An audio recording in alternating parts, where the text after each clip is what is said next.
Welcome back to another episode of The Stroke of Midnight.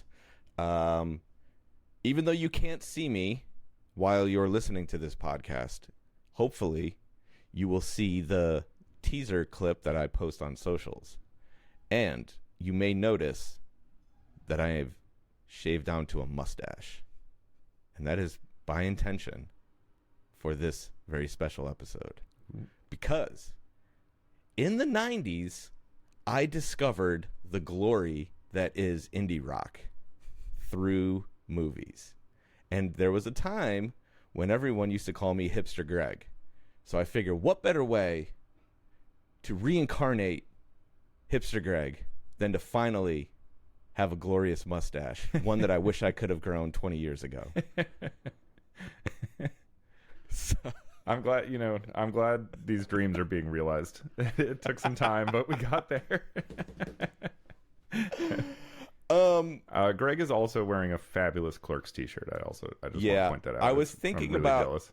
I don't have a ton of like movie shirts, but Clerks is definitely one of my favorites, and it does have an incredible soundtrack. Yeah. One that I'm not like song by song like solid on, but I do think when I think back on Clerks, the movie was in black and white, and the music brought color to that movie in a lot of ways, beyond just obviously the eccentric characters and situations. But the music definitely held a very special place in that film. So I thought that this was also relevant to today's conversation. It's perfect actually that it's on my list. Boom. Yeah. Well, there we go. Well, then how about this? How about we start with Dorian's Clerks? Yeah. As one of the special examples of music and cinema. Mm-hmm. Yeah, and I guess we should clarify. I know sometimes these terms get conflated with each other, but they actually do mean different things. There is, when you're talking about movies and music in film, there is the score and there's the soundtrack.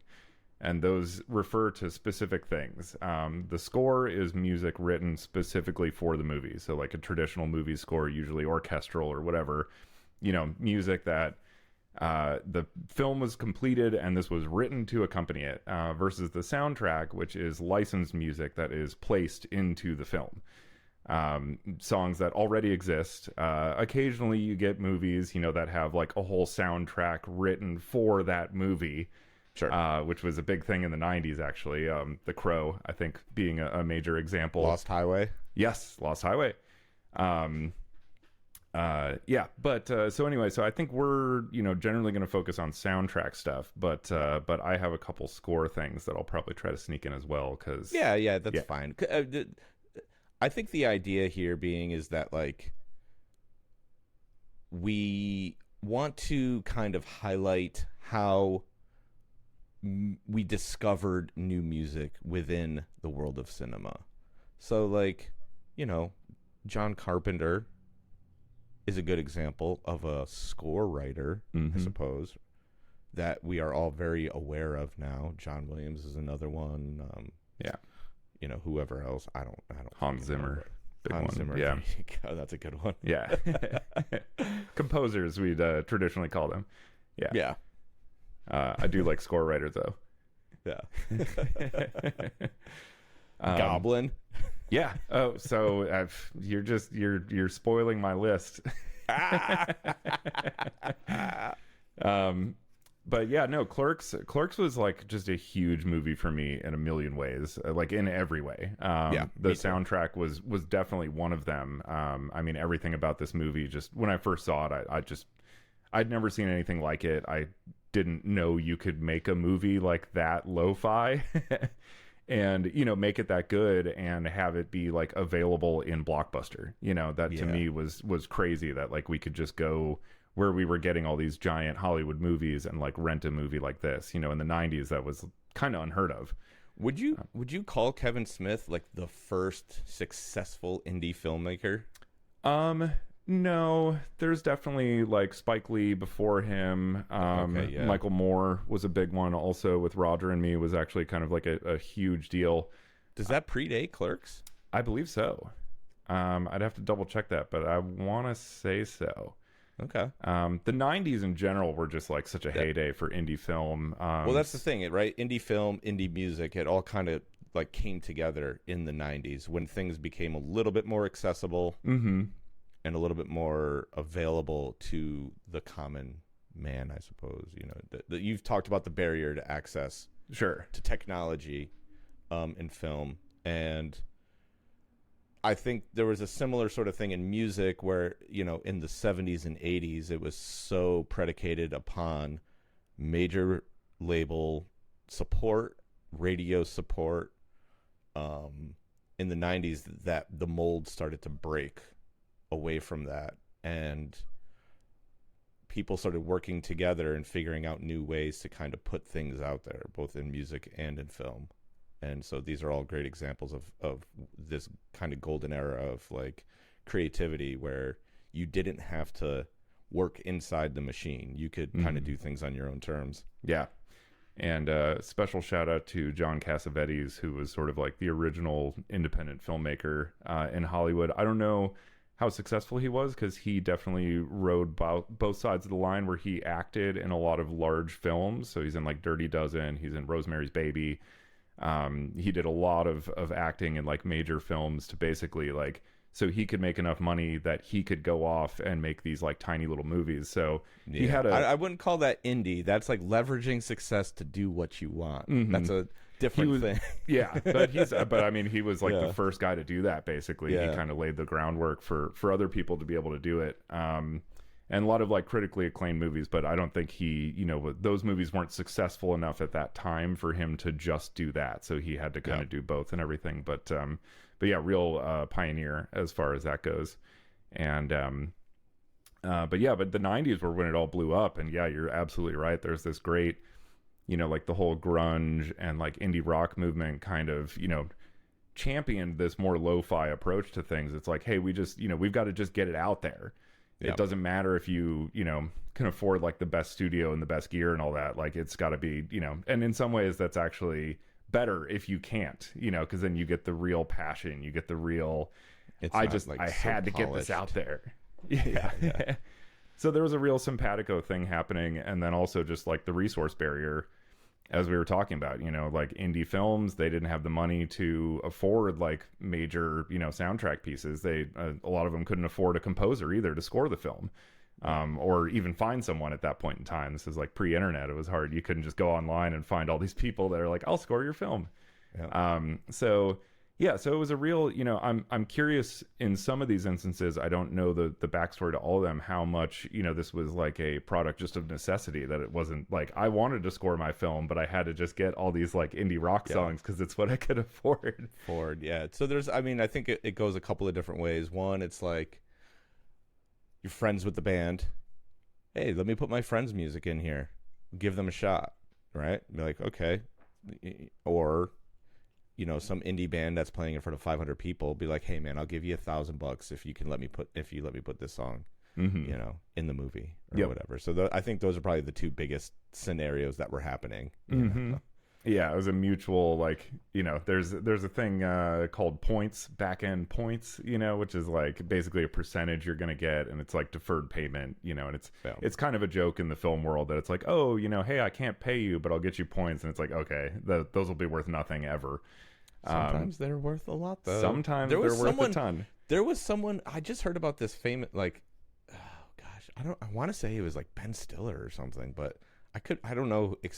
I mean, and I'm sure there's probably dozens of stories like this, but like he could have made a $2 million paycheck on some movie, but he decided to take 10% of that and X amount of points and ended up profiting something like $100 million on the movie. Yeah. You know, so it's like winning the lottery kind of thing. Like, obviously you can't count on that, but there are examples of when, you know, when it works, it works. I think, Keanu Reeves, I think, did the same thing with the Matrix movies, and he ended up, you know, just like over 300 million or something for all those movies, just from all the ancillary rights and all that stuff. But but yeah, on the indie, you know, circuit, it's definitely like a thing that gets offered up. So I'm sure there was also a lot of like, hey, it'll be good exposure. Like, you know, if the movie takes off, music will get out there and all that. And in the case of Clerks, that like very much happened. That man, I Well, the one song that jumps to my mind from that movie is Shooting Star. mm-hmm. Don't you know that you are a shooting star? But is it a cover? Because Bad Company originally wrote it, right? And there's another band that performed it for the movie, right? Am I correct about that? Yes. Yeah. Yeah, absolutely. Yeah, and that gets in all sorts of funky right stuff. I'm not sure how that got worked out, because it's like, okay, well, they own the performance of it, but the song is still owned by this other guy, you know? Yeah. But there's all sorts of, you know, we don't need to get into that, but like festival licenses, and then the movie does well and gets attention, and then the original artist is like, oh, okay, yeah, well, I don't want to be the dick who's like, hey, this movie that everyone's talking about, like, no, you can't use my song because I didn't get paid $1 million by this nobody, you know? Because the prices, for people who aren't aware, the cost of like famous music, using it in your movie or TV show is astronomical. Oh, yeah. I mean, it can be like $500,000 for like 15 seconds of the song. And the crazy part with this, right, and this kind of goes back to what we were talking about with like breaking out of the machine. More often than not, when you're trying to license pop music, so to speak, I would say probably 75% of that goes back to the label. The artist doesn't see much of that at all. Absolutely. Because more often than not, that's how they make their money back on their initial investment, is shit like this. And so, like, that's probably another reason, too, why, especially in the 90s, people were more inclined to get smaller artists, because they knew that the artists would actually get the money. Mm-hmm. Right. There's also an interesting phenomenon, which is the sort of cross-pollination between the music and film industries, where, you know, some of these movie studios actually, the same parent company, like Sony, owns Columbia Pictures, but Sony also has a large record division. So if you're making a movie with Sony, Sony's like, hey, look at all this music that we own.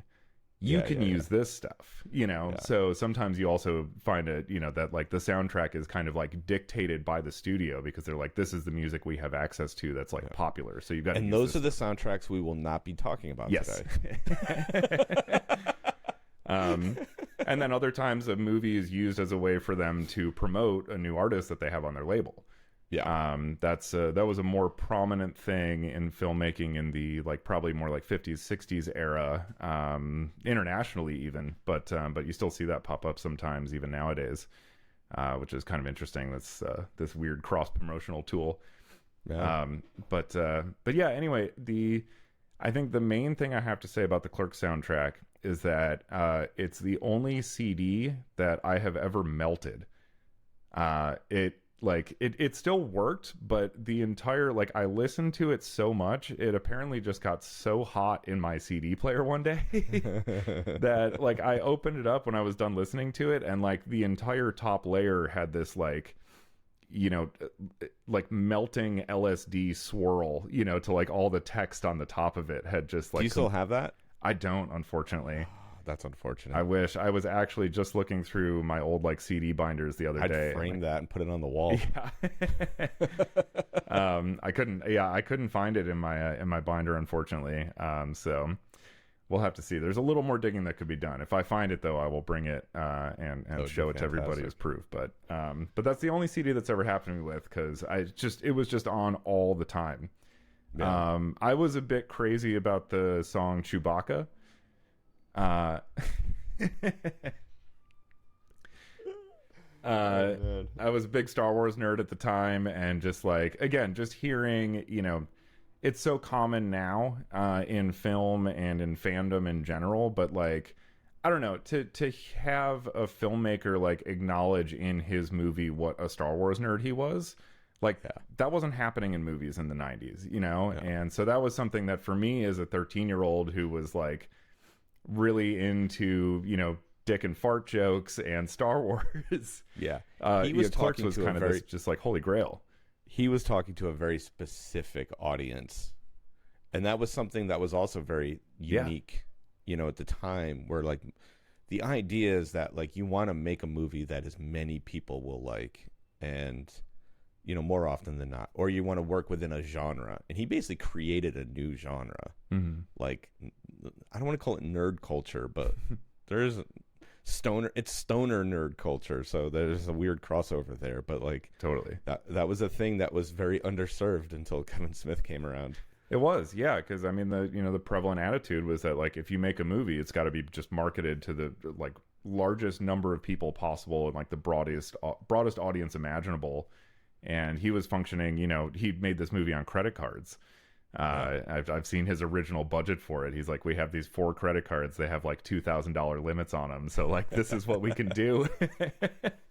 And, so like at that budget level, he was able to like narrowcast it. And he was like, look, if we make the movie for whatever, like $10,000, if we can get it in front of the nerds and the stoners, like that's a big enough audience for us to make our money back. We're not worried about making $100 million back.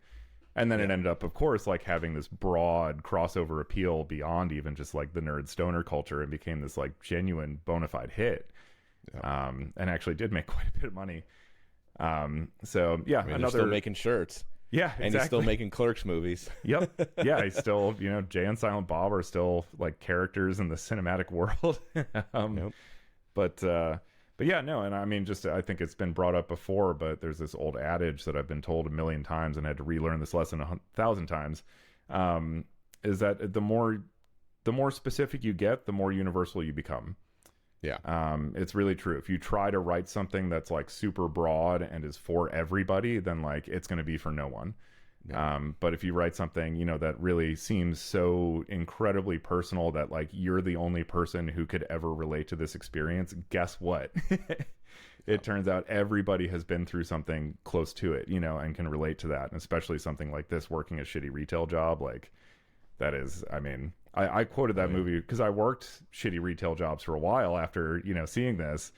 It was just a constant reference point, for the next like 15 years of my life while I was doing shit. You would see all this stuff, like literal stuff that would come in, people that, walk in, say, hey, where are the new releases? And they're standing right in front of a giant fucking wall that has like a huge sign that says new releases. Like, yeah. I can't tell you how many fucking times that happened. Nope. And it took everything I had to like not laugh in these people's faces. But anyway, getting back to the music, this was like a big gateway because I had never heard of any of these bands, that were on this soundtrack. A lot of punk and stuff, right? Yeah, Jesus and Mary Chain, that was like a big one. I actually later in life ended up becoming friends with the guy who was the touring drummer for that band.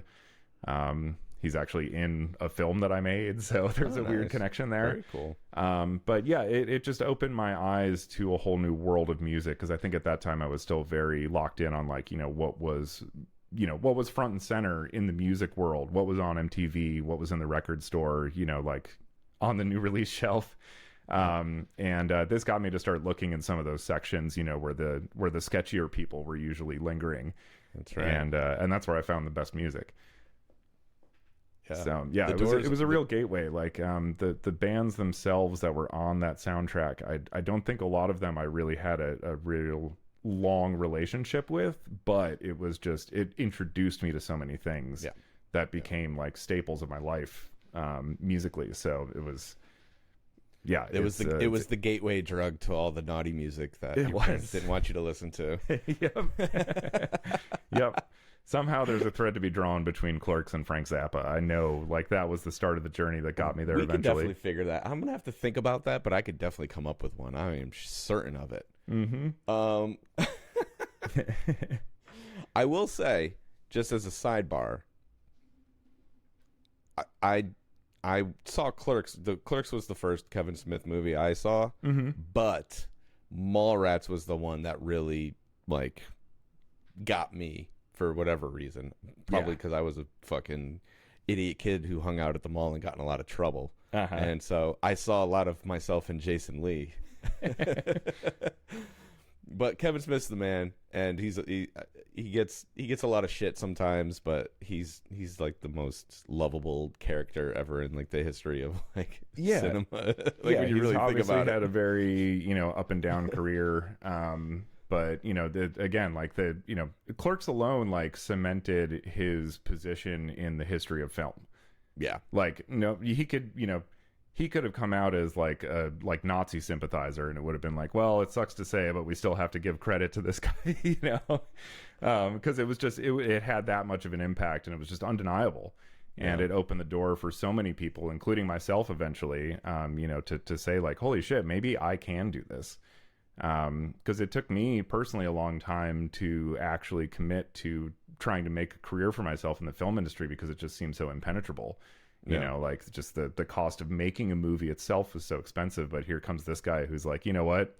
I've got like old security cameras, a group of friends, and 4 credit cards. Let's go. You know, and if that doughy stoner can do it, I can do it. Exactly. So yeah, no, it really can't be overstated what an awesome movie this is. It's actually been I've been talking to a couple of friends. We have like a list of stuff we just haven't seen in forever that we used to watch all the time. Yeah, and we've been slowly making our way back through this list. And Clerks is like number 1 on my list because I haven't watched it in probably like 10 years. Nice. So do you know that they're doing a 25th anniversary little rerun of Dogma? Yes. Yeah. In cinemas. I was looking at I think they're going to do a sequel too. I think this is kind of like the preamble before the sequel. Oh, okay. But that there's some murmurings about them reprising that with like all the original cast and everything. Wow. Okay. Yeah. I mean, yeah, if Kevin's got an idea, because I like Dogma quite a bit, and I mean, it's an interesting take on religion and consumerism, and I mean, I think nowadays there's a lot to be said about that. Yeah, it's probably his most like profound movie. Yeah, if you really like think about it. Yeah, which also features a demon made entirely of feces. The gold goblin, I can't remember what it's called. This something goofy, but yeah. So it's it's very Kevin Smith in the way that it approaches profundity. But I would be, because I haven't been too crazy about his last couple movies that I've watched, and I'd be very interested if he were going to do a sequel to this. I'd actually be interested to check it out. It seems like a place where he might actually have something to say. Totally. Yeah. Well, I think so. I have a. Well, don't tell me I lost it. Oh, God damn it. Oh, I got it. Okay. So I have a sort of. I have an example that defies all of the rules of which we were speaking about of music and cinema. So before we started, I played Dorian a scene, one of my favorite scenes of any movie of all time. And it is from the movie High Fidelity, starring John Cusack and Jack Black and the little guy who kind of looks like Michael Stipe. I can't remember his name, or maybe he looks like Moby. He's somewhere in the middle.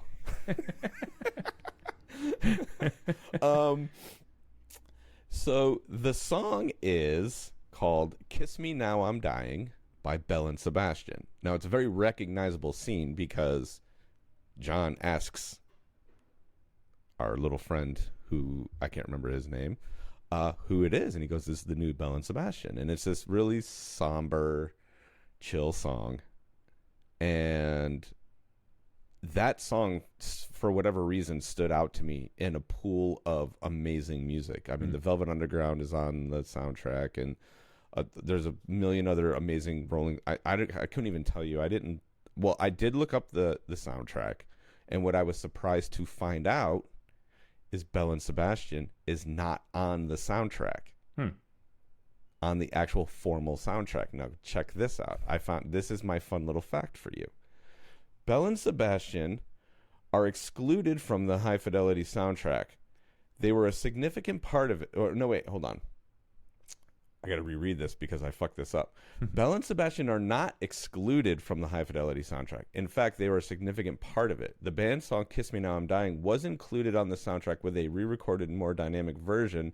According to the band's involvement was also not the work of music placement person, but rather the result of the director being a proper fan. So this is a convoluted thing. I think I read I lost the original one I had. So here's what happened. John Cusack wanted the song in the movie as like a part of the movie, not a backing track to the movie. So it's excluded from the formal soundtrack. like release, because it's not considered. It wasn't bought to be part of the soundtrack. It was something that John insisted having be part of the movie. So it's like this weird sort of like gray area thing, I guess. Interesting. Yeah. Yeah. So there's a term for that, which is diegetic sound, which means that like if it's diegetic, it comes from the scene. So like, you know, so like score or like soundtrack that's placed over it is non-diegetic. It's obviously like something separate from the actors can't hear it. Exactly. Yeah. Yeah. So exactly. You like the scene from High Fidelity. It's a group of people sitting around a stereo listening to this song, you know, in a record store. Yeah. Yeah. That's the scene. So that would be considered diegetic music.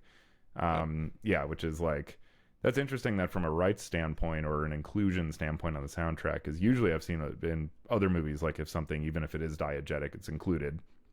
Yeah. You know, like Blade, for instance, the opening scene in the rave with the bloodbath.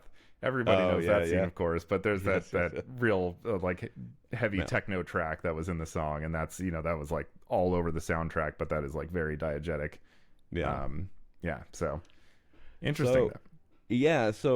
But the interesting part to me, well, for me, right, at the time that this movie came out, it came out in 2000. So I would have already been exposed to, and we talked about this last week. We talked about how Good Will Hunting exposed me to Elliott Smith, and we talked about how Romeo plus Juliet exposed me to Radiohead. So I don't want to we don't have to go too deep into that. I will just say very quickly that talk show host and exit music for a film, which was, the latter was released on OK Computer, but talk show host was exclusively released on the soundtrack. There are two standout songs for Radiohead for that era of them, that mid to late 90s. But, you know, that's where the door was really open for me in terms of this whole concept of indie rock and it's basically the two most like diametric versions of it. Radiohead, this like overly, you know, grandiose,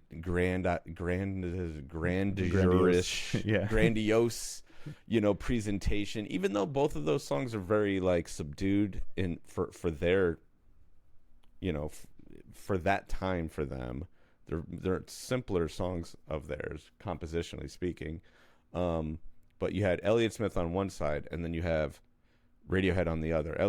All of Elliott's stuff in Good Will Hunting is basically just solo acoustic singer-songwriter stuff, and it's the most beautiful music I've ever heard. And I listened to him basically every day for the last 30 years. Damn. Or 25 years, whatever it is. So, so those two movies opened the door for me, kind of like how you were speaking with Clerks, to this whole like kind of new world of indie rock, because the whole concept of indie rock was that it's independent. So there wasn't major label representation. There wasn't radio play unless you like heard it on like a college radio station. It's like, for me, I didn't have a bigger brother to like show me cool music. So I found music through movies, and some of my idiot friends every once in a while got lucky. So, you know, so in the 90s, like you didn't have streaming and social media and stuff to like help you discover new music. You really had to seek it out. You had to go on an adventure to find new music. Dude, otherwise you were just listening to, you know, whatever MTV played or whatever the hot, you know, 103.9 was playing, or whatever, you know, whatever big radio station in your town was playing. So Belle and Sebastian is the most interesting one to me, because they kind of filled in that gap in between those two disparate sounds of like big and small. Belle and Sebastian is the most like perfectly just like not happy, but like it's got this I'm trying to think, there's a term that someone gave them a million years ago. it's kind of a shoegazy, like Euro pop thing. I don't know, but there's just this specialness to them, and it just exudes in this scene that only happens, that you only hear 45 seconds of it before Jack Black shuts it off and throws the tape across the room. Yep. But those 45 seconds was all I needed, and I was hooked. It hit me in such a profound way. And I went immediately, like, this is one of those moments where the fact that it was diegetic, they were discussing the artist in the movie. So there was no guesswork. This is the new Belle and Sebastian. I'm going to the record store right fucking now. Yeah. Get me the new Belle and Sebastian. Right? And it was that simple. It was so great. And they are one of those bands that kind of defies what I would typically enjoy, because it is a little shiny and happy for the most part. They do have, I think they're from Scotland. So they do have a little bit of that, like, dark European sound from time to time, but more often than not, it's very bright, poppy sort of music. But it's just so wonderfully done and uniquely done. Yeah. And I never would have. They kind of have that perspective, like, good or bad, it's all part of life. And like, that's beautiful, there is like a weird kind of tranquility to their music, even when they're like singing about really depressing stuff. You kind of like feel okay with it. Yeah. It seems like it's one of those things like, well, we'll get through it, and it's part of existence, and we should accept that and celebrate it, even if it's not a great thing. That's very that's perfect, because I always have a tough time, because like when I think about the music that I like. Right. And it goes back to the quote that we used last week of Tom York's about how, like, we're fucked if people stop listening to sad music. Like, I find, and this is my way of processing things, I suppose, but like, I find beauty and I also find hope in the process of listening to sad music. And I don't know if it's like this weird, like,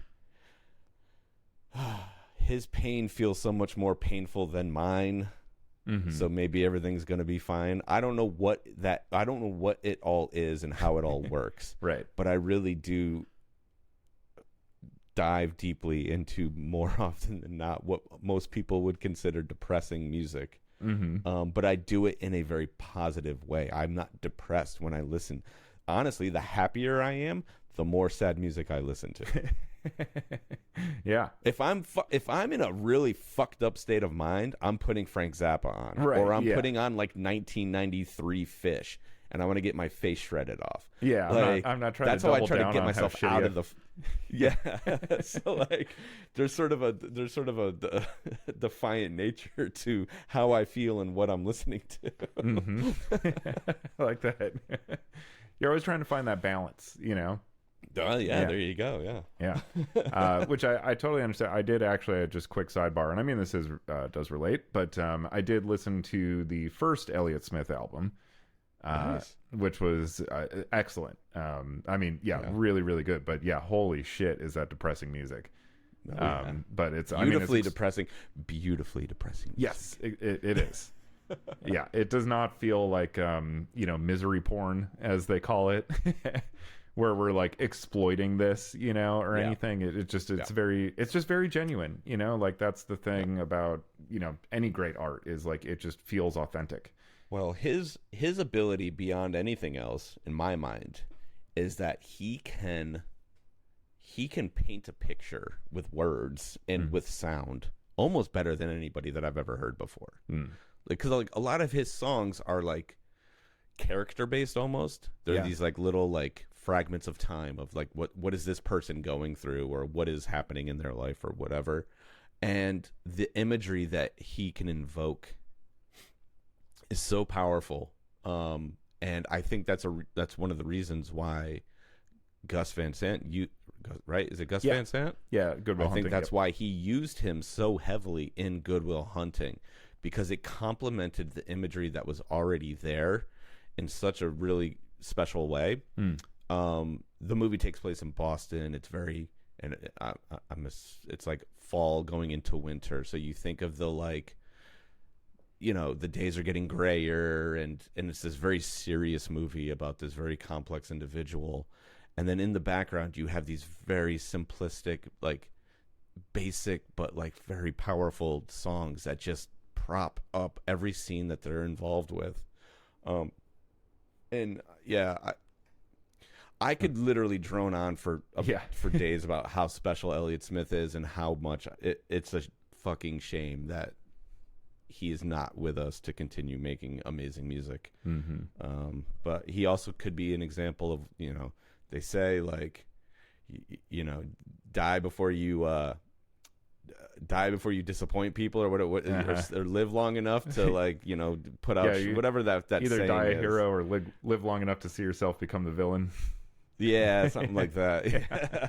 Yep. So, you know, but his impact on me can never be understated. That's awesome. Yeah, and I mean, that brings up a really good point too, just about like using licensed music in films as well. Is like, as you pointed out very correctly, Gus Van Sant's usage of that music in Good Will Hunting is very deliberate and very thoughtful and very, very well done.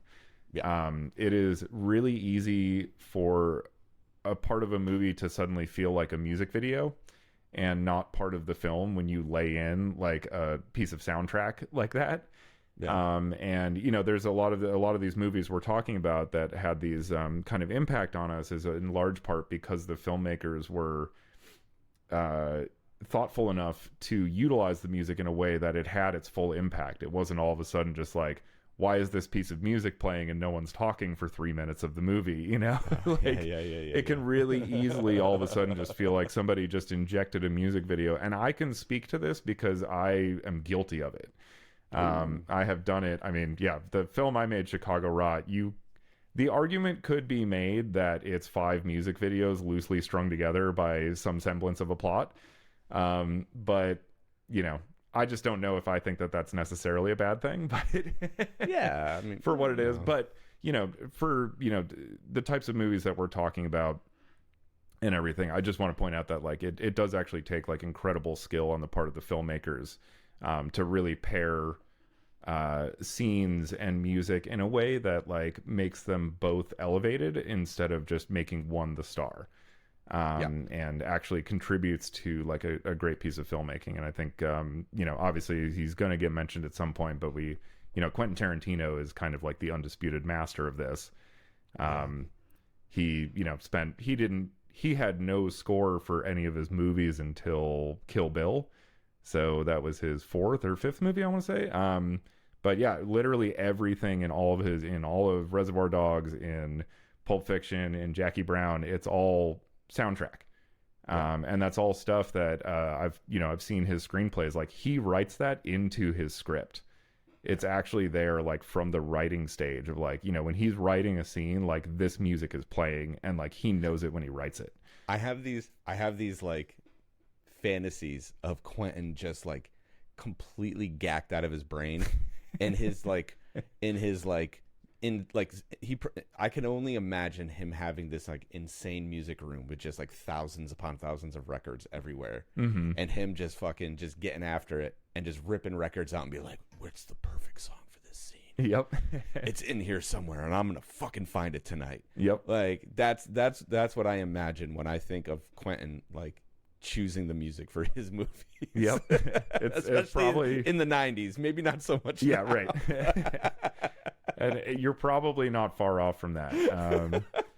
I do know that back in those days, Quentin and Wes Anderson and Sofia Coppola used to get together semi-routinely and do like vinyl nights, where they would all get together with like, hey, these are all these records I discovered, you know, that you probably never heard of, and they would share them with each other and stuff, just kind of looking for like all this cool, you know, new music to kind of fuel a lot of their stuff, because obviously Wes and Sophia both earlier in their careers at least were, you know, very heavy on that type of approach as well.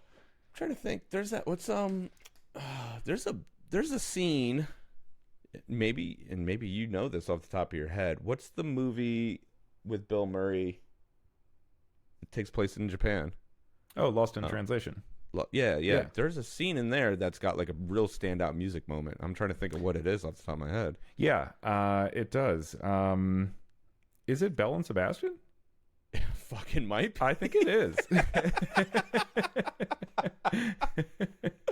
Let's see. Yeah, I would definitely have to confirm that, but I feel like it might be. You might be very right about that. I'm just gonna pull up the soundtrack and see what's on it. Yeah, the that's so funny. Unofficial sound of indie film of the 90s is actually Belle and Sebastian.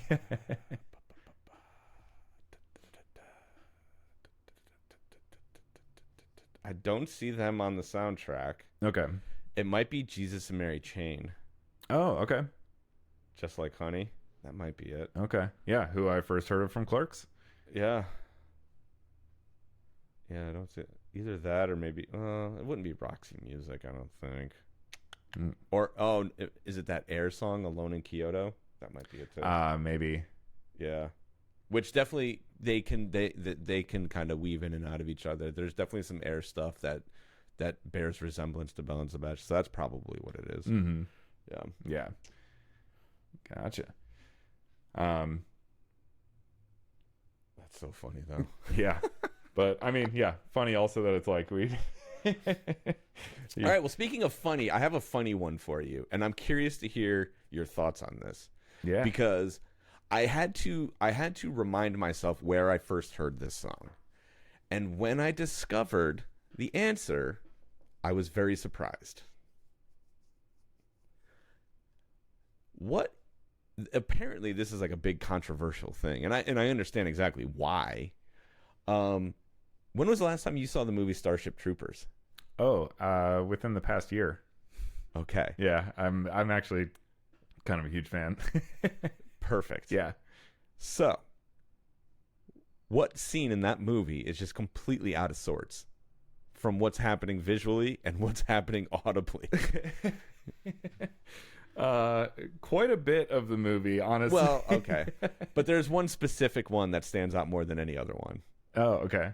It's the fight scene with the backing track Fade Into You by Mazzy Star, which is literally like the slowest, darkest song of all time.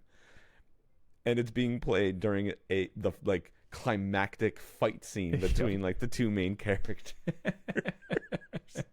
And it seems like such a obviously like that whole movie is so tongue-in-cheek that they were like, what's like the most wrong song we can pick for this, that it becomes right almost. And apparently there's like this whole online controversy thing, and where like half the people think it's the greatest thing that's ever happened, and the other half the people think it's the stupidest thing that's ever happened. Yeah. Now, I didn't remember what the circumstances were behind it. All I remembered was the song, to be honest. Because again, it goes back to this whole just like, for whatever reason, these like kind of somber-y, darker songs seem to really like hit me in a special way during this time. And that's how I discovered Mazzy Star, was during Starship Troopers. That's awesome. That's great. I love that you're bringing this one up. I didn't realize that there was such a, because it's interesting. There's just to speak specifically to that movie a little bit, because I am a huge fan. The use of that music is probably a bit more, I don't know, poignant in a lot of ways than I think a lot of people. Probably the people who hate it are the people who don't fully understand the like satirical nature of this movie. Yeah. Because I mean, this is like, the whole movie is kind of like a play on Hitler Youth. The director, Paul Verhoeven, is German. And, he kind of took this as a way of like, hey, like, this is one of these instances where we can kind of take this ridiculous science fiction material, but I can paint actually this picture in a way of like what it was like, for me growing up, and, for my parents or the younger generation before me, going through like the Nazi era where it was like, hey, we all thought we were right, you know, like everybody was cheering us on. There was this real propaganda-ish element to it, even though there's like this horrible stuff obviously going on around you. But, you know, he was able to put it in the context of giant insects, which, you know, for... You know, I need to go back and watch this movie because I mean it's probably been 15 years since I've seen it, and like just that little bit that I had watched, I was like, holy shit, that movie's off the wall, isn't it? Like it's completely insane. I mean, it plays itself as this very like you know, almost like comedically over the top like kind of propaganda film. But I mean, he really like Paul Verhoeven was a guy who, you know, kind of went through some of that era, you know, in Germany, or at least his parents did. And, you know, he kind of understood that it's like, no, it was really easy for them to make it look like the people we were fighting were these like horrible monsters, you know, and like we looked at them, they wanted us to look at them no differently than, you know, these characters are looking at these giant insects, and the level of just like pure hatred that they have for them, you know, it's like we can kind of level it in a way against these like fantastic sci-fi creatures in a movie in like a comedic way. But really what I'm getting at here is like it's really easy to kind of fall victim to the kind of prejudices you have, and like when it's another person you're looking at, it's easier now for us, you know, hopefully to recognize that like that's not right. But, you know, in a lot of ways, these things get painted as like, no, they're not human, they're subhuman. And so, you know, the whole movie is like actually this really incredible piece of social commentary. And, but it's painted in such like it's in disguise, fabulous pulp, you know, kind of fantasy veneer that it's easy to just kind of get lost to that. And I think the people who don't like that Mazzy Star song in there are ones who are totally just in on like the pulp side of things. Whereas I think anybody who understands like the satire of it and you know, the social commentary is like, this is actually like a really deft artistic maneuver to put this type of music over this scene where there's this like overzealous, joyous, like murdering, like genocide happening basically. And everyone and the tone of the movie is all like super hyped about it. But then there's this song in the background that's kind of like reminding you like, hey, actually, like, look, this is not this is not something to be celebrated, you know? So yeah, it's one of those movies I loved it when it came out just for the pure visceral aesthetic weirdo kind of comic booky nature of it. Because the same director as RoboCop, also Paul Verhoeven, which also has a lot of like has a lot of like news anchors and like kind of like the TV and public perception, you know, is kind of shaping the narrative as the movie goes on. And you know, the social commentary in RoboCop was very much leveraged through that just as much as it is in Starship Troopers. So in Troopers, it's done to such like a comic book level of extremity that it's easy to get totally lost just in that side of things. But I think that song placement, you know, later in the film is like a really good kind of like come back to earth moment. You know, if you're really paying attention to what's going on in the movie here, this is one of those things that like, you're like, wow, this song. And then all of a sudden it's like, oh yeah, right. This is horrible. What's happening? You know, but yeah, great choice. That didn't even cross my mind. One for me. Yeah. Cause I was like, man, I know, I was like trying to picture the scene in my mind. And I was just like, I kept drawing a blank. And so I had to look it up, and then all of a sudden I discovered this whole like world of like Mazzy Star, Starship Troopers, the controversy, and I was like, oh shit, this is good. Yeah, that's awesome. I like that. Yeah. So what else do you have on your list? Yeah. I've got one more that I've got one more that I'm gonna say for the end. Okay. So you go ahead and start rocking here. Cool. And because I know you teased one for me already that I can't wait to hear about. Yeah. So yeah, I mean, we mentioned The Crow. Also, obviously, I think like anybody that was kind of maybe a teenager or around a teenager, probably mostly. See, I missed the boat on that movie. Really? I don't know why. Wow. I don't know. It's crazy. I mean, yeah, I was too busy listening to sad music to watch sad movies. I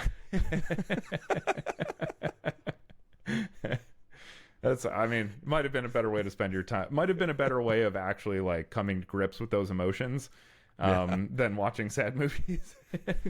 But But yeah, no, The Crow was a huge one. I mean, the whole, obviously there's, hopefully people know this, but Brandon Lee, Bruce Lee's son, was killed on set due to an accident.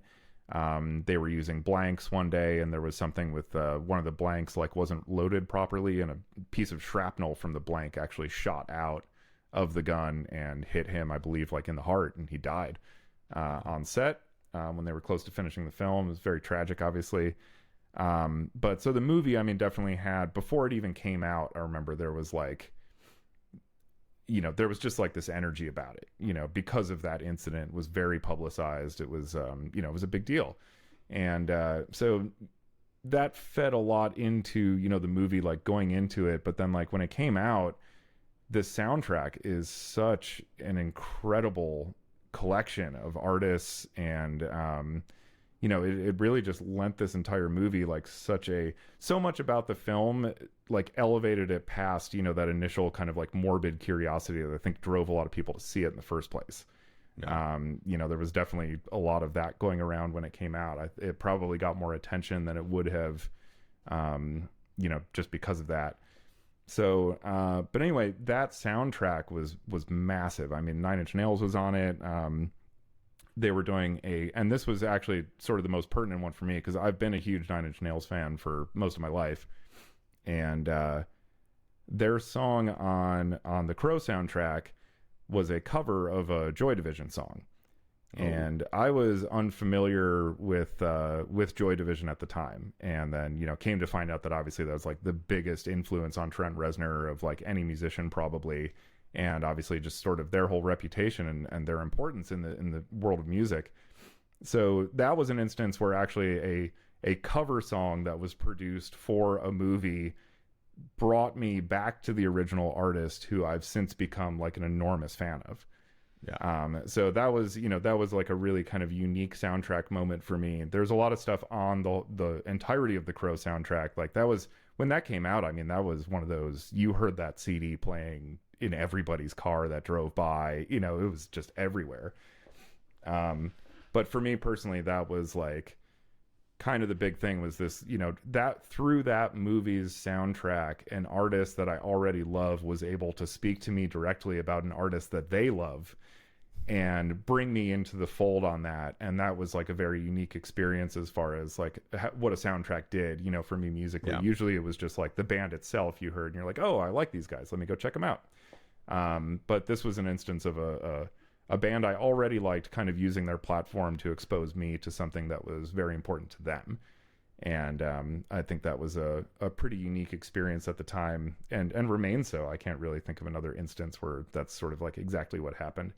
But that whole soundtrack too is just, I listened to it again recently, and it's like still fucking awesome. I'm gonna have to. I think I have it on vinyl. I need to go. I'm gonna have to go dig into that one. I have a huge soundtrack. Unfortunately, 2/3 of my records are now sitting in a storage unit in New York. Right. So, but maybe once I get unpacked up there and settled, I can like just pull out all the soundtracks that I have, and like you and I can just like quickly just like kind of rifle through them and pick out like 10 standout ones that we haven't thought of for this episode. Oh man, and be like, oh, that's a special one, or that's whatever, you know? Yeah. Because I literally probably have, I'm not even fucking kidding, I probably have 400 or 500 soundtracks. Awesome. Yeah. So let's go. It's a big part of my record collection is soundtracks and scores. Yeah. Oh, that's awesome. Well, that segues, I think, pretty perfectly into one of the, like, I'll probably kind of wrap up myself. I know you said you've got one to end with, but because you had sent me a picture of a soundtrack vinyl you had bought a while ago for a movie called The Bird with the Crystal Plumage. Yes, which is that's one that I own. Yep. Which is a movie I'm sure everybody's heard of, obviously. So I feel scant need to explain anything about the director Dario Argento, how this film launched an entire subgenre of Italian thrillers called giallo that I'm personally obsessed with. How the cinematographer Vittorio Storaro went on to shoot movies like The Last Emperor and become one of the greatest cinematographers of all time. or how Ennio Morricone did the score, who obviously did The Good, the Bad, and the Ugly, and many, many other films. Ennio is one of the great legends of music and cinema. Unbelievable. And he covers a lot of different ground too, which is always very interesting, because like I probably have 20 or 30 recordings of his, and I never know what the fuck I'm going to hear when I put one of his records on. I know, and it's crazy, and it's always remarkably good. Like no matter what genre or style he works in, you're just like, what the fuck, this is so excellent. He'll do spaghetti westerns, he'll do horror, he'll do sci-fi, he'll do this. I'm all sorts of wild. So I actually found one. I'll have to dig this up after no recording. But when I was in Italy last year, I found an Ennio record that none of my like record friends had ever heard of before. Oh, shit. Like it's an Italian movie that none of them had ever seen or heard of, and like they were all like, "Where did you find that?" I was like, "I got it in Italy," and they're like, "Bro, nobody knows that this exists." Like it's like a wow. I don't know. I'll have to find what the movie that it is, because it's one of the more obscure ones. Like, okay, cool. Yeah, because because Ennio, I mean, the Italian film industry is this wild thing, and especially in that time period, like, man, I think Ennio has scored, something to the tune of like 300 to 400 films. Yeah, it's really wild, and especially in the 70s in Italy, their film industry was booming, and he was like one of the main guys. Him and this guy that he worked with named Bruno Nicolai. There's actually some bit of controversy over accreditation in certain scores from like that era in the 70s in Italy, because Bruno Nicolai and Ennio Morricone were so working together so closely. Oh, what is it? This is the movie. Holy shit, the cover art is awesome. It's called Luminoid, Colonna Sonora Original del Film. L apostrophe humanoid. Okay. Luminoid. So this, holy shit, I'm looking this up immediately. Yeah, this you see Ennio and you're just like, oh yeah, I'll buy that. I mean, obviously the album, even if I didn't see Ennio's name on it, the album art is ridiculously cool. But yeah, that's like nobody that's in this circle of like soundtrack nerds and shit like that had ever heard of that one. Wow. So that's one of the special ones that I have.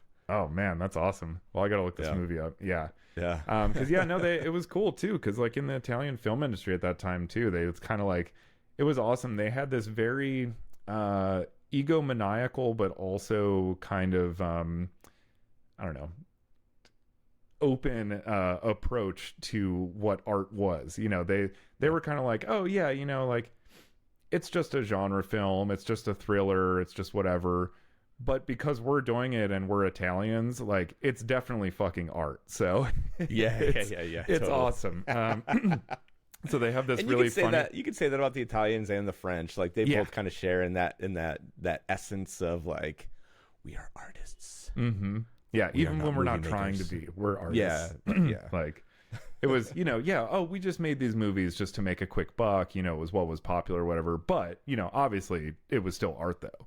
Yeah, I love listening to these interviews from this time period of some of these filmmakers. But yeah, so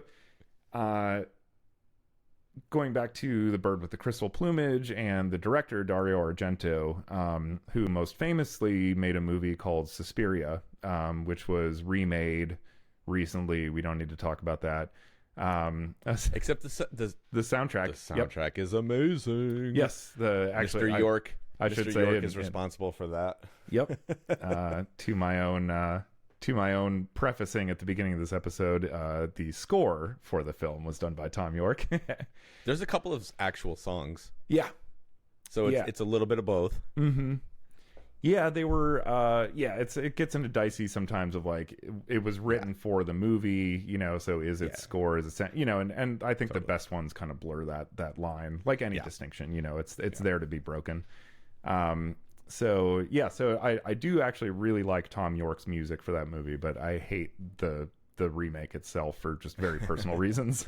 Sure. I can't say I objectively watched it. I was pretty angry going into that movie. It was like definitely like a hate watch from frame This one. movie's already perfect. Don't fuck with it. Yeah, and it's going to exactly. be like the same situation that I deal with whenever this never-ending story comes out, and I'm going to be like, Yeah. I'm going to hate you so much. I pray to God that I go into it with such bad intentions that they blow my mind and surprise me. Sure. That's my hope every time. I have been shocked and surprised at times as a result of that exact kind of approach. The thing that I guess I'll just say real quick, the thing that bugged me about the Suspiria remake is like it's actually a different enough movie they could have just called it something else. Fair enough. You know, and like I might have been able to appreciate it on that level, but like calling it Suspiria now, obviously I have to compare it, you know. Yeah. And Totally. and the original is just like one of my absolute favorite movies. But the original Suspiria is scored by this band called Goblin, and they are a Italian progressive rock band. Yeah, they are. I love them dearly. But yeah, Dario Argento, the director of this movie, many other movies, there's this whole subgenre of Italian thrillers called giallo. It was basically only produced from like 1970 to 1975. I love these movies dearly. I could do a whole episode talking about them, and maybe we will sometime because they're fascinating stuff. I mean, I've watched a few, but it's been a very long time. This is back when like I was in my artsy music or my artsy film phase when I was in college, and I was trying to be cool, and I was like, I gotta watch all these obscure European movies from the 70s that none of you ever will watch with me. Yeah. And I would just lock myself in my room and smoke weed and eat mushrooms and watch wacky movies. So like very blurred visions of what these films actually are. Yeah. And I mean, honestly, that's kind of like the perfect way to watch them, because they are like, as a genre, it is like incredibly flawed. But in a way that, you know, those flaws make it all the more charming to me, you know, and to people that are generally fans of giallo. It's kind of like their tropes are actually like bad storytelling. But you see these things repeated constantly throughout these movies, and it becomes kind of like this charming thing that it's like, oh, how are they going to like fail to provide a sufficient motivation for the murderer in this movie? You know, things like that. So it's great stuff. But Argento in particular, he infused, part of the reason he's sort of like the preeminent giallo director is not only his movies were definitely a cut above, and he's really the guy who invented this kind of style of filmmaking. So for him, it was true vision, whereas for these other people, it was imitation. Yeah. And so his, you know, definitely stands ahead above. But he also had this brilliant idea of bringing in progressive rock to score his films. And it's like... So did he work with Tangerine Dream as well? Because they're the other big, like, prog act that comes to mind when I think of movie music, whatever score or soundtrack. Because they do blur the lines as well. Totally. Goblin and Tangerine Dream, they were like the two big, like, sonic masters that could really, like, bring a movie to life during that time period. And even to today, I think. I know Tangerine Dream is still producing music. Oh, really? I don't know if Goblin is. Yeah. Oh, cool. I believe so, or maybe within the last 10 years. I don't know. Goblin. So Goblin actually tours still. They do. Okay. Yeah. They actually do live scores of Suspiria, in addition to regular concerts and stuff like that. But yeah, it's pretty cool. And I don't know if you saw this new quick sidebar. This festival that Trent Reznor and Atticus Ross just announced. Yes, I did just see this. Yeah, this looks highly interesting. Yeah, and Goblin is one of the acts. Oh, really? Yeah, very cool. I know. I remember seeing. Yeah, I do remember this now. I know John Carpenter is going to be there. What's his face? Who?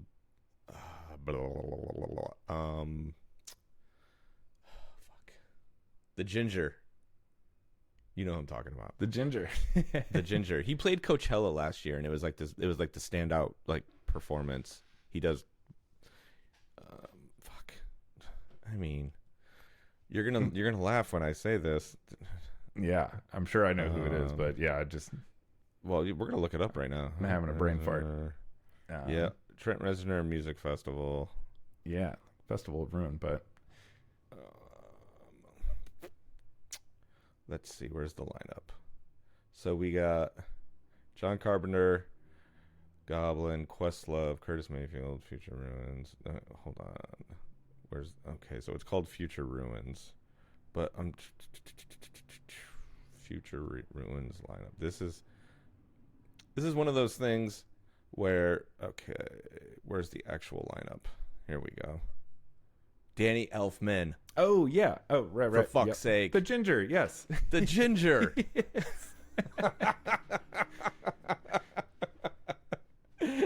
Yeah, I never think of it. He's one of those guys that, like, Danny Elfman looks nothing like what you'd expect him to look like. You think he would? Yeah, no shit. But that was the whole thing, because he did that performance at Coachella last year, and I was like, that's Danny Elfman? Yeah. That was my first impression of the whole thing. Yeah, you don't think of the guy writing, like, the Tim Burton, like, kind of melismatic scores and stuff like that. Yeah. It's very different. Well, what band was he in the 80s? He was in a Boingo band. Boingo. That's what it is. Yeah. There you go. The house band at the frat party in Rodney Dangerfield's Back to School. Oh shit! Yeah, that's fucking great. Man. Actually, in that solo album he put out like a couple of years that I think he was touring at Coachella. I actually kind of really dig that album. It's pretty cool. Yeah, there was a lot of cool stuff he was doing, and he's another guy that likes to play around with different genres and different ideas, and it's like uniquely him, but like also very like uniquely nothing else. It's interesting. It's an interesting place when guys like that kind of find their weird little pathway. Yeah. But yeah, so anyway, Goblin is this Italian progressive rock band that I don't even remember how Argento specifically had the idea to bring them in to score a film for him. But they scored a movie of his called Deep Red, which he had done just prior to Suspiria, and sort of considered like the quintessential giallo film. And so they scored that, and the movie was a huge hit. And it's one of these things where, like, even when you're watching it, you're like, this kind of doesn't work. Like the music with these images, like it shouldn't. But as it keeps going on, you're like, I don't know. Now they're like inseparable. Yeah. There's just such a unique like timbre and tone that it strikes when you combine like his sort of tension driven. He's a very Hitchcock influence kind of director, so high suspense is really what he's going for with most of his films. They go in these incredibly crazy, like he's really known. He's Italian in like the truest sense of the word. Like everything is super stylish, and kind of has that sensibility to it. So, I mean, he films murder scenes like they're the climax of an opera. It's very, very like just big and beautiful, and like this explode. Like there's tons of blood, but it's almost like the violence is like his enthusiasm for art. Yeah. It's like even when we kill someone, we have to do it in the most explosively artistic way possible. Enthusiasm is the perfect word, because that is I don't want to call it a uniquely Italian trait, but like it's something that like most Italians exude. Mm-hmm. Whatever this is something that I fall prey to all the time. My enthusiasm gets me in trouble sometimes, because like if I get excited about something, it can come across the wrong way. And it's unfortunate, but like I think most of the people in my life have come to realize, like, when Greg's brah, it's a good thing, not a bad thing. Right. It may startle you, but it's usually coming from a good place. Yeah. Absolutely. And that has been my experience with Greg's enthusiasm as well. When I see him hyped up, I'm like, all right, let's go. Yeah. But yeah, it seems like, this pairing that doesn't make any sense whatsoever, especially given the fact that, like, a lot of progressive rock, like weird time signatures, bizarre instrumentation, stuff that's not really conducive to like bringing the audience into like the rhythm of the scene, or things like that. Yeah, that's it's actually kind of counterproductive. Yeah, it's like antithetical to that. Yeah, in a lot of ways, you can't nail down the beat. You don't know what's coming next, but it actually, in a lot of ways, that adds to the suspense of these scenes in a tremendous way. Can you send me a list of the first 10 giallo movies that I should watch? Oh yeah. I All sure right, can. that's a good place to start, because we do need to dedicate an episode to this. I'm already inspired just by this conversation. Awesome. So now it's time to actually go do some research Yeah. and dive into this world a little bit more. Ooh, can do, man. Oh yeah, man, this all is one of the most exciting requests I've been given in a long time. But yeah, so it's one of those. It took like real vision and a real creative brilliance to even consider that these two things could work together, because they seem so at odds with each other. And that's always the thing with film, is in film school especially, you're always told like so much of this stuff is like an invisible art, right? Like you shouldn't notice the editing, you shouldn't notice these things coming. They should just kind of flow together to create this larger experience. The music choices that Argento makes in his movies draw all the attention to themselves. Like it rips you out of the movie, because like, why is this? Because you want to maintain this notion of like the suspension of disbelief. Correct. You want to be immersed in the situation as though it was actually happening. Mm-hmm. And if the music is so drastically in opposition of what the scene is presenting, then I could totally see how it could suck you out of whatever you think you should be experiencing. Right. Yeah, and like a lot of his music cues like straight up do that, and I think he does that intentionally. He had to have known. It's like, this isn't keeping me immersed. Like suddenly I'm like, what is this bass tone? Well, here's how I think about this, right? And this is like kind of like, this is something that I learned from Zappa, right?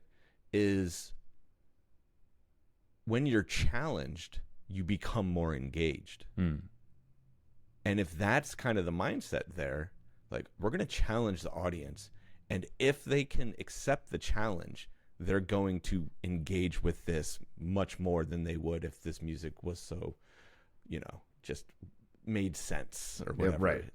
Yeah, right. Yeah. No, it was doing what everyone else was doing. This is, it's because it's like, I think there's a bit of ego playing into this decision. I think there's some really good storytelling, but I think also Argento genuinely believed that like, I can rip people out of the movie and then bring them right back in.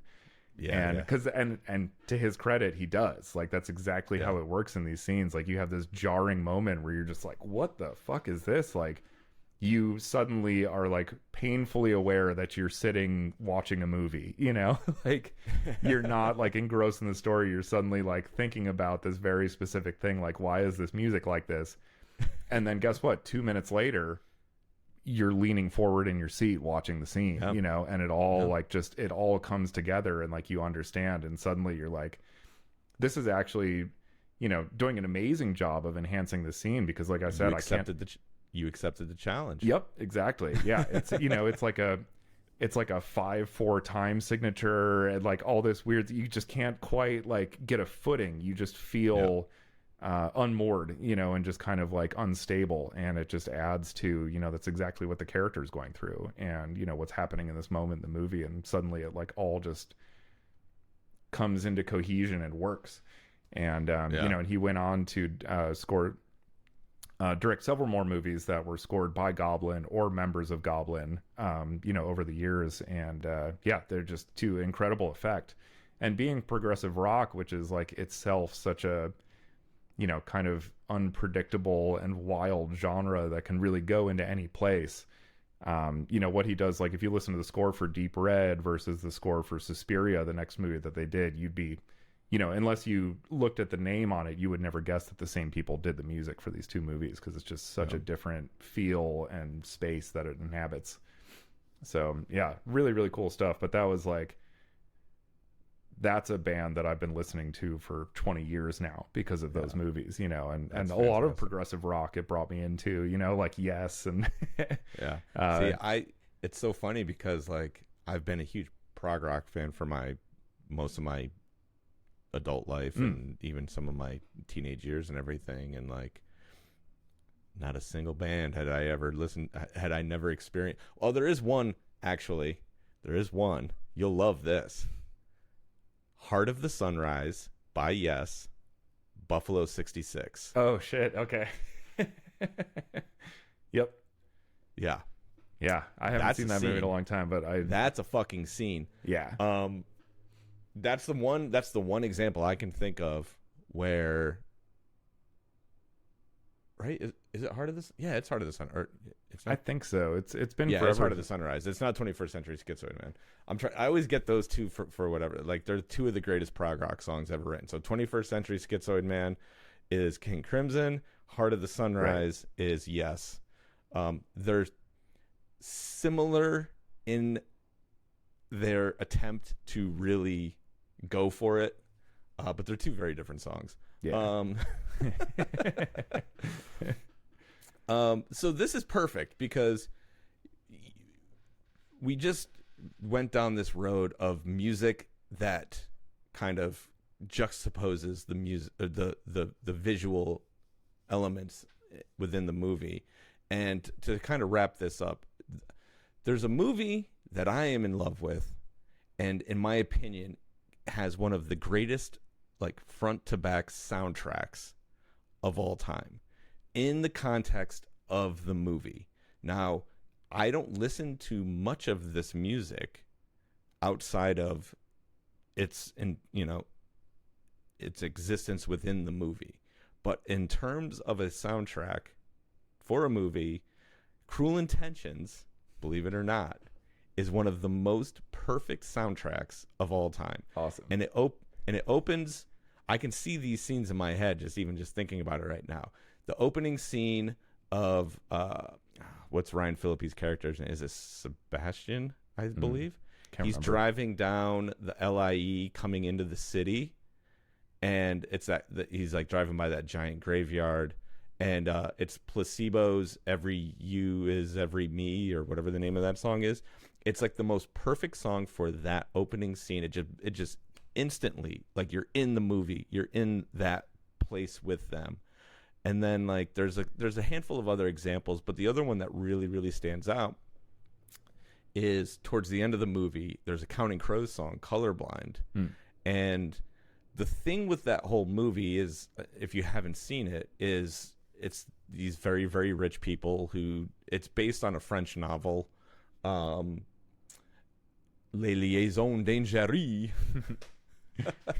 I don't know why I know that. Yeah, no, you nailed it.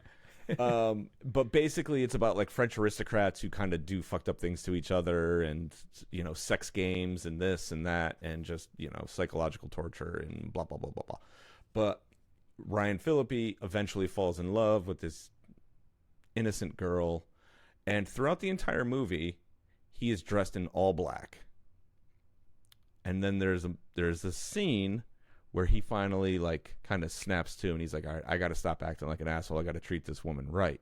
And he's coming up an escalator, and the song "Colorblind" is playing, and he's wearing this like the most bluish blue shirt you've ever seen in your life.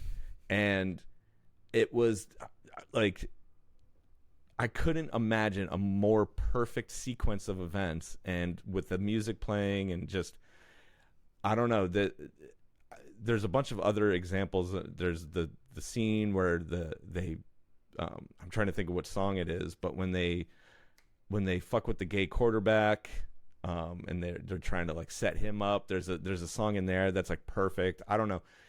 It's one of those things, if you've never seen the movie, because there's a lot of different, like, the soundtrack's all over the place, but so is the movie. Yeah. And if you just watch the movie and really hone in on the music choices that they make, you're like, damn, this is so perfect for what's happening right now. Yeah. And it really is just this like standout sort of just collection of songs that work perfectly with every scene that they're associated with. It's a great pairing when something of that nature, which I'll call like tabloid cinema, is paired with pop music. Like, when it works, it is so awesome. Yeah. It is just like, we're embracing how vapid everything is here. The people, the story, the music, and by doing that, we combine them into something that becomes so much greater than the sum of the parts. Yeah, that's it. Yeah, that's awesome. Yeah, no, I'm with you. It's one of those that's, I would never go out on a limb and say like Cruel Intentions is a great movie, you know, but you know what? Like, it's good in its way. Like, for what it's trying to do, it does it better than most. And like, that's I mean, it definitely falls in that category of like guilty pleasure kind of thing. Cause I'm, you know, from like a true like cinematic approach, it's very like, it's almost like a teen heartthrob movie. It's almost like you know, it came out around that time where Melrose Place and like Beverly Hills 90210 were very like, you know, popular still. So it's like a cinematic version almost of that genre of things. Totally. But it's super stylized and it's really well executed. It's nothing it's nothing mind blowing, but it's just a really, really, really good movie. Yeah, it's one of the it's better than it has any right to be. Yeah, exactly. It's really what it comes down to. It's like shame on you for being this good. You know, you should. I shouldn't have conflicting feelings about this. I came here to hate this, and why do I feel strange now? But yeah, no, that's a perfect one. But yeah, I think that really is like a great example of one of those where you can combine those two elements of like, we are gonna go like so superficial that it like turns back in on itself and becomes artistic in a way, you know? Yeah.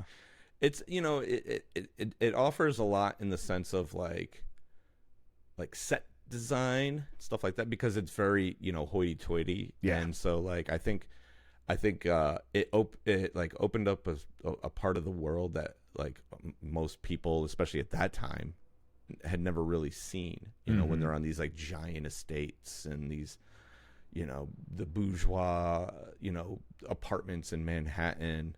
You know, I think of another great example of like Cruel Intentions opened the door for Gossip Girl, because Gossip Girl is basically just a serialized version of that. Sure. Yeah. And that was one of my favorite shows of all time. So there's a weird little thing in me that loves like, you know, fucked up rich people doing crazy things to each other. Oh, everybody loves watching the rich be miserable. It's you're like, yeah, that's right. You may have all the money in the world, but you hate it.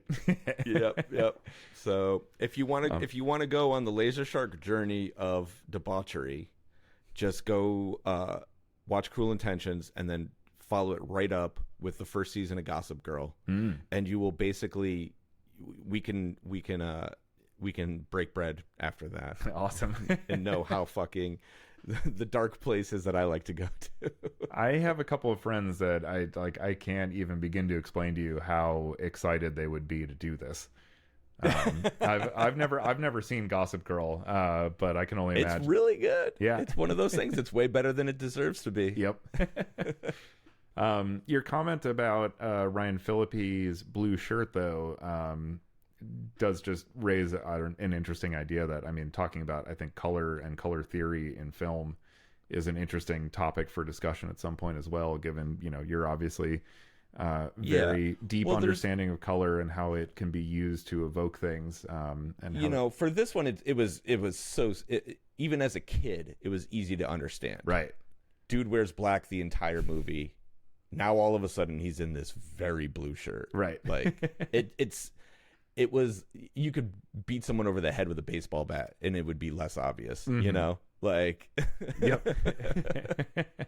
So, but the cleverness of using the song Colorblind, which was like a B-side for the Counting Crows. It was not a song that was like, you know, a recognizably Counting Crows song. It's actually a very different Counting Crows song than most of what people know of them. I'm pretty sure it might just be like a piano track in the background. Like, I don't think it's any band or anything like that. It might just be piano and then what's his name, Duritz, just singing. But I mean, it was just this perfect pairing.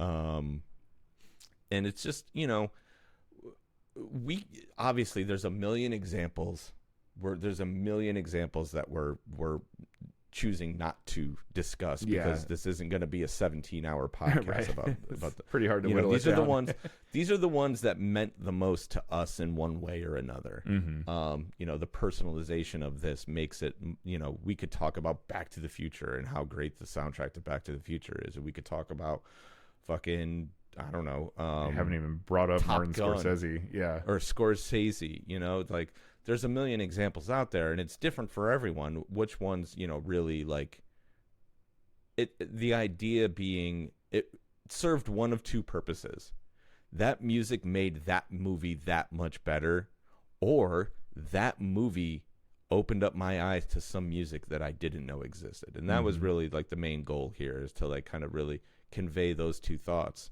The discovery of music to me is always the most special thing in the world. When you can hear that, when you can hear a song in a situation that you had never heard before, and the only thing you can think about is, I need to hear more of that. That's like, that was the whole premise of this episode for me.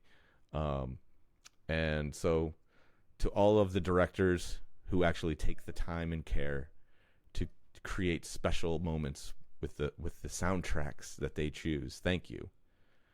And thank you, Kevin Smith, for making nerd culture cool. Yeah, absolutely. Clerks did a lot for me at that age.